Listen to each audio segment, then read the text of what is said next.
Bapak, Ibu, dan saudara-saudari yang terkasih, kita patut mengucap syukur kepada Tuhan atas belas kasih dan rahmat-Nya yang kita terima setiap hari. Hari ini, tepat pada hari Minggu biasa yang keempat, kita akan mendengarkan sabda Tuhan. Sabda Tuhan dalam kitab Ulangan yang kita dengarkan hari ini mengisahkan tentang kedatangan seorang nabi yang akan membawa keselamatan bagi seluruh umat manusia. Kedatangan seorang nabi sangat memiliki makna ataupun arti yang mendalam. Kedatangan seorang nabi itu membawa peran penting karena ia adalah utusan Tuhan. Tuhan sendiri yang mengutus nabi untuk hadir, ikut serta di tengah-tengah manusia. Harapannya supaya nabi yang diutus oleh Tuhan itu sungguh-sungguh didengarkan, dan orang yang mendengarkannya mau menjadi pengikut Yesus Kristus, hingga akhirnya mereka akan memperoleh keselamatan. Sabda Tuhan dalam surat pertama Rasul Paulus kepada jemaat di Korintus mengisahkan tentang nasihat yang diwartakan oleh Rasul Paulus kepada seluruh umat beriman berkaitan dengan pemusatan perhatian pada perkara Tuhan. Orang yang menikah, yang menerima sakramen perkawinan, memusatkan perhatiannya pada perkara duniawi. Boleh dikatakan orang yang menikah akan fokus memusatkan pikirannya dan hatinya untuk keluarganya. Sedangkan orang yang tidak menikah dapat melayani Tuhan tanpa gangguan apapun, sebab tidak ada orang lain yang akan menghalang-halangi pelayanannya. Di dalam gereja Katolik ada dua buah pilihan dalam menentukan arah perjalanan hidup. Bagi mereka yang memutuskan untuk menikah akan menerima sakramen perkawinan. Sedangkan mereka yang memutuskan untuk menjadi imam maupun suster tidak akan menerima sakramen perkawinan. Panggilan hidup menjadi imam bagi laki-laki dan menjadi suster bagi mereka perempuan menjadi suatu panggilan yang istimewa, karena mereka sungguh melayani Tuhan dengan ketulusan hati tanpa ada gangguan apapun dari pihak luar. Untuk itu kita patut bersyukur kepada Tuhan atas panggilan hidup yang diterima, yang dialami oleh para pastor, para suster, dan begitu pun dengan saudara-saudara kita yang lainnya. Semoga mereka dengan pilihan hidup yang sudah mereka putuskan dan yang sudah mereka pilih sungguh-sungguh setia dan bertekun di dalamnya. Injil Tuhan yang kita dengarkan hari ini mengisahkan tentang identitas dan kuasa Yesus Kristus.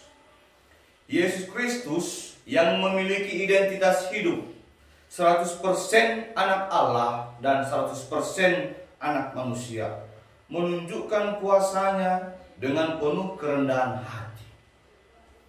Salah satu bentuk kerendahan hati yang ditunjukkan oleh Yesus Kristus adalah Ia bersedia mengusir roh jahat dari dalam diri seorang manusia yang kerasukan roh jahat. Bentuk kerendahan hati Ia tampakkan secara nyata. Harapannya supaya manusia dapat melihat dengan matanya sendiri bahwa Yesus Kristus itu sudah menunjukkan suatu mukjizat dengan penuh kerendahan hati. Kita hanya dituntut, diwajibkan supaya membuka hati, membuka mata untuk menjadi orang percaya. Kepada siapa kita percaya? Tentu hanya kepada Yesus Kristus Sang Juru Selamat. Atas kuasa Yesus Kristus, roh jahat itu pun mengenali siapa sesungguhnya Yesus Kristus itu. Ia adalah anak Allah. Dengan penuh kuasanya, Yesus Kristus mampu menghardik, mengusir roh jahat itu dari dalam diri manusia yang kerasukan. Hal itu juga membuat orang lain terpesona dan terkagum-kagum. Oh, ternyata ia adalah anak Allah. Hanya dialah yang memiliki kuasa untuk mengusir dan menghardik roh jahat dari dalam diri manusia yang kerasukan.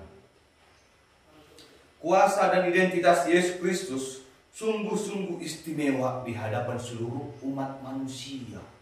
Tidak ada satu manusia pun yang dapat menghardik roh jahat itu pada zaman Yesus. Ketika dengan penuh kekuasaannya, dengan penuh kepercayaan diri, Yesus Kristus menunjukkan mukjizat dengan penuh kerendahan hati. Ia dengan rendah hati mau membantu menghardik roh jahat itu dari dalam diri manusia, supaya ia selamat, supaya ia tetap hidup, supaya ia jangan kehilangan imannya.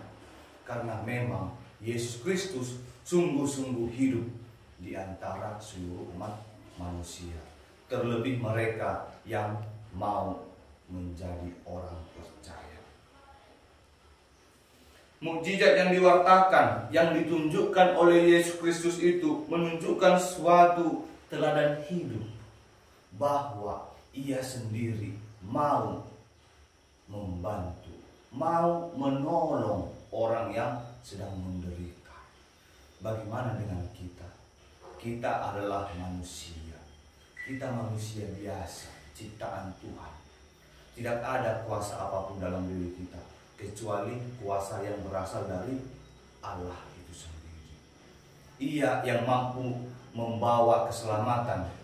Dan untuk itu, mari kita membuka hati, membuka pikiran kita untuk percaya kepadanya, bahwa hanya dengan pertolongan dan kuasa ilahi Yesus Kristuslah sungguh menjadi teladan dalam hidup saya, sehingga saya mau berbagi kasih, mau menolong, mau peduli kepada sesama saya, terlebih keluarga, kedua orang tua, dan siapapun saja saudara-saudari saya yang ada di sekitar saya.